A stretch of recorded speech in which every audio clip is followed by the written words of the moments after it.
नमस्कार, स्वागत है आप सभी का हमारी बेहद खास पेशकश शेयर बाजार सबका अधिकार में, जहां पर हमारी कोशिश ये होती है कि शेयर बाजार से जुड़ी तमाम जानकारियां आपको आसान भाषा में समझाई जाए। शेयर बाजार में निवेश करके आप किस तरह अपने आर्थिक लक्ष्यों को पूरा कर सकते हैं, या अगर आपने छोटी अवधि में पैसे लगाने हैं तो कैसे शेयर बाजार में आपको सही तरीके से पैसे लगाने चाहिए। इस तरह की सलाह हम आपको देते हैं इस शो में हमारे एक्सपर्ट्स के जरिए, और आप भी इस शो में हिस्सा ले सकते हैं, भाग ले सकते हैं, अपने सवाल हम तक पहुंचा सकते हैं। करना आप हाईलाइट हमें बताइए। अजीत, आपके पास में आऊंगी और ब्रोकरेज हाउसेस की इस रिपोर्ट से आप कितना इत्तेफाक रखते हैं। गोदरेज प्रॉपर्टीज पर बीएफए ने रेटिंग न्यूट्रल से बढ़ाकर खरीदारी की कर दी है, और इन्फोएज के लिए गोल्डमैन सैक्स ने बिकवाली से खरीदारी की रेटिंग कर दी है। कैसे आप समझते हैं इसको? शुक्रिया कविता देखिए, नो डाउट अगर इन दोनों स्टॉक्स को भी अगर आप देखेंगे तो कुछ खास इन्होंने डिक्लाइन में पार्टिसिपेट नहीं किया है इस पूरी करेक्शन जो, और एक मार्जिनल कंसोलिडेशन के टोन के साथ ये ट्रेड कर रहे हैं। तो कहीं ना कहीं आपकी दोनों ही चीजें अलाइन होती हुई नजर आती हैं कि फंडामेंटल फैक्टर्स और जो इस तरीके से पोजिशनिंग है टेक्निकली ऑल्सो वही इंडिकेट कर रहे हैं कि यहाँ पे आपका आउट परफॉर्मेंस आने वाले टाइम पे देखने को मिल सकती है। तो गोदरेज प्रॉपर्टी में जैसे कि आज ने अपने लॉन्ग टर्म एवरेजेस को रिक्लेम कर लिया है, 2750 के पास वो एरिया प्लेस था। तो एंटिसिपेशन है कि रिकवरी स्ट्रेंथन हो सकती है। 2900 एक मार्जिनल हर्डल होगा, जब भी आप उसको ब्रेक करेंगे देन उसके बाद फिर 3150 तक की पोजीशन लेवल के लिए ये स्टॉक खुल जाएगा। तो जिनके पास पोजीशन है बने रहिए, जो बनाना चाहते हैं 2700 का स्टॉप लॉस मेंटेन करना पड़ेगा, और पोजिशनली 3000 प्लस तक के टारगेट्स के लिए वो वेट कर सकते हैं।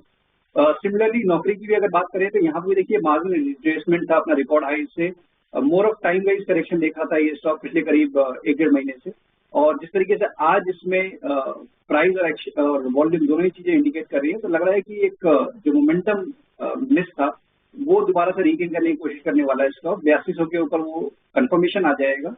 तो यहाँ पे भी मेरी रिकमेंडेशन होगी कि लॉन्ग पोजीशन आप शॉर्ट टर्म के आपका नजरिया है तब भी आप बने रहिए, आप बना सकते हैं। 7700 का स्टॉप लॉस रहेगा 8400 तक के पोजीशन टारगेट्स के लिए। आपको दे दी गई है अजीत जी की तरफ से दोनों ही स्टॉक पर। इसी के साथ हम अगले दर्शक के साथ जुड़ जाते हैं।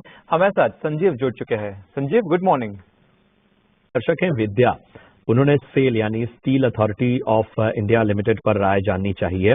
118 के भाव पे इन्होंने सेल में खरीदारी की हुई है, और 1751 शेयरों की संख्या 1750 के करीब इनकी है।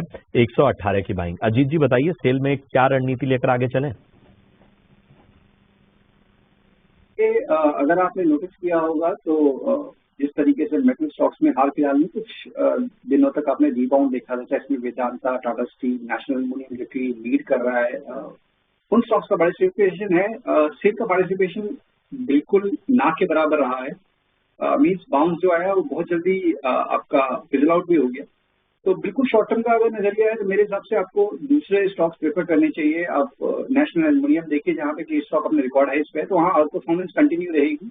जब भी आपको सेक्टर में रिवर्सल दिखेगा तो वहां से आपको और स्ट्रेंथ बनती हुई नजर आएगी। बट अगर आप थोड़ी सी लंबी अवधि के लिए है तो ये एरिया सपोर्ट जोन का है सेल का, जहां से कि लास्ट टाइम इसमें ब्रेकआउट आया था और उसके बाद इसमें मूव आई थी करीब 105 से लेकर 110 का जोन है। तो आप उन्हीं लेवल्स के पास ट्रेड कर रहे हैं, तो पॉसिबिलिटी डाउन साइड भी यहाँ पे क्या है। तो अगर आपका नजरिया लेट्स से 3-6 महीने का है, डेफिनेटली आप बने रह सकते हैं। 105 का एक क्लोजिंग स्टॉप लॉस मेंटेन करिए। मूव बहुत ग्रेजुअल होगा, मींस जब ये सारे अच्छे परफॉर्मेंस कर जाएंगे उसके बाद शायद सेकंड लेग में आपको स्टॉक मूव करता हुआ नजर आएगा। पहला हार्ड 120 पे होगा, उसको क्रॉस करने के बाद करीब 140 तक के लेवल्स खुल जाएंगे। चलिए हम आगे बढ़ते हैं, और अब हमारे साथ राहुल का सवाल है ये। अजीत जी, आपके पास आना चाहूंगा इस सवाल के लिए। IRFC पर इनकी खरीदारी है, 231 शेयर होल्ड कर रहे हैं 216 के भाव से। अगर अब इस स्टॉक देखें तो 216 से तो 34% गिर चुका है, ऑलमोस्ट काफी हाई पर ही इनकी खरीदारी रही है, वहां से तो पूरा करेक्शन हो चुका है। अब गिरने के बाद क्या यहाँ पे कहीं पे एवरेजिंग किया जा सकता है, कहीं पे थोड़ी खरीदारी की जा सकती है, या यहाँ पे पोजीशंस काटने पड़ेंगे?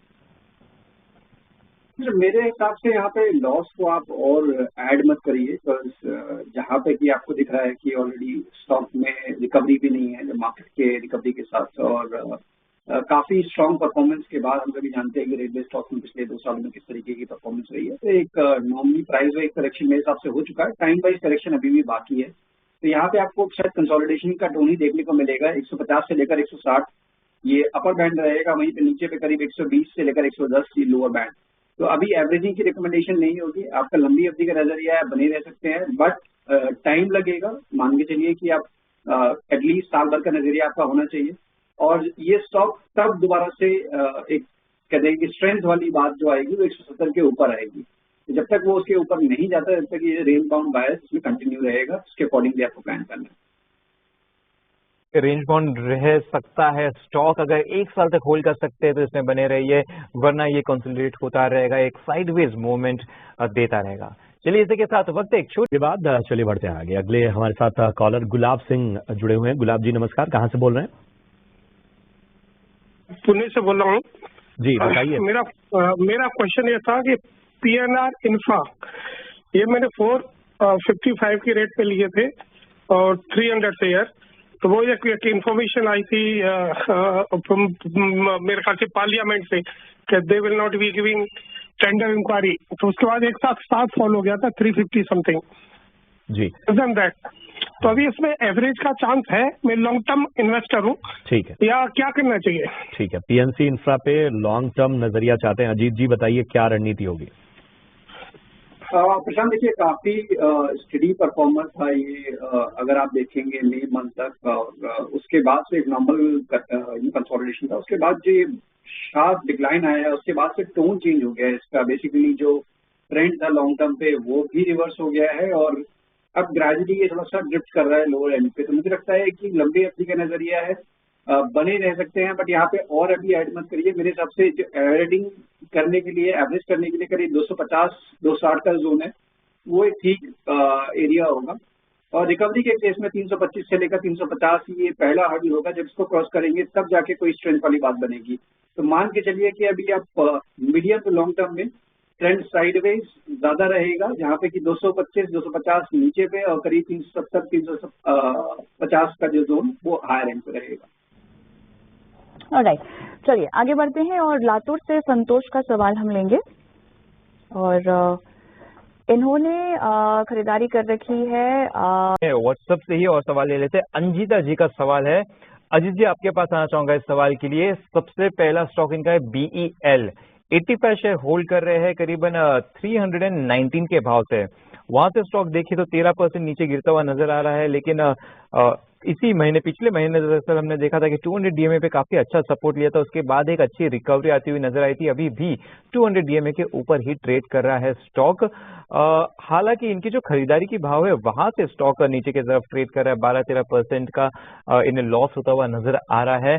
इस स्टॉक पर राय बताइए क्या किया जाए। साथ ही साथ एक और स्टॉक है इनका दरअसल IOC का, यहाँ पर 70 शेयर होल्ड कर रहे हैं 169 के भाव से। स्टॉक में इसमें भी इनको लॉस होता हुआ ही नजर आ रहा है, 20% से ज्यादा टूट चुका है। पिछले कई सेशन से काफी स्ट्रॉन्ग फॉल आ चुका है। इतना गिरने के बाद अगर यहाँ पर भी कोई रिवर्सल के साइंस है तो वो भी बता दीजिए। साथ ही साथ दोनों स्टॉक पर स्टॉप लॉस भी बता दीजिए, क्योंकि दोनों में इन्हें लॉस होता हुआ नजर आ रहा है। बिल्कुल, देखिए IOC में जिस तरीके से हम देख रहे हैं, दूसरे OMC में भी कि एक लगातार गिरावट का दौर जारी है। कंसोलिडेशन था बेसिकली, उसका ब्रेक होने के बाद से हम देख रहे हैं कि ना के बराबर रिकवरी रही है। बट एक अच्छी चीज है कि ये आप अपने सपोर्ट के पास आ गए हैं। तो मुझे लगता है कि ये 125 का जो जोन है ये काफी इंपॉर्टेंट सपोर्ट रहेगा आने वाले दिनों में। तो जब तक ये इसके ऊपर होल्ड कर रहा है, तब तक एक रिकवरी, एक रिबाउंड की पॉसिबिलिटी जरूर बनेगी, जो कि स्टॉक को शायद 140 से 45 तक के रेंज में ले जा सकता है। तो वहां पे एक बार को आपको दोबारा से रिव्यू करना चाहिए कि वो सस्टेन कर रहा है लेवल्स को या नहीं। इन द मीन वाइल 125 का डेफिनेटली आपको स्टॉप लॉस मेंटेन करना चाहिए। BEL on the other hand comparatively better structure है, और जैसा कि आपने भी बताया कि अपने ऑलमोस्ट 200 डेज के पास आके एक स्ट्रॉन्ग रिबाउंड दिखाया था, अभी भी अपने 100 EMA के आसपास ही ओवर कर रहा है। तो मुझे लगता है कहीं ना कहीं एक पॉसिबिलिटी बनेगी दोबारा से इसमें तेजी की, जब भी आप 285 के लेवल्स को क्रॉस करेंगे। तो यहाँ पर मेरी डेफिनेटली बने रहने की रिकमेंडेशन होगी। अब 270 के नीचे क्लोज नहीं आना चाहिए, तो वो आपका स्टॉप लॉस रहेगा। जब भी आप देखेंगे कि 280 के ऊपर निकलते हुए, तो इनके बाइंग प्राइस 310-315 का जोन जो पहला रेजिस्टेंस रहेगा। ठीक है, तो ये है राय आपके स्टॉक्स पे। मुकेश गोयल का व्हाट्सएप के जरिए हमारे पास सवाल आया है कोयम्बटूर से, और वो मारुति पर राय जानना चाहते हैं। उन्होंने 100 शेयर लिए हुए हैं मारुति के, और 12,000 के भाव पे इन्होंने एंट्री की हुई है।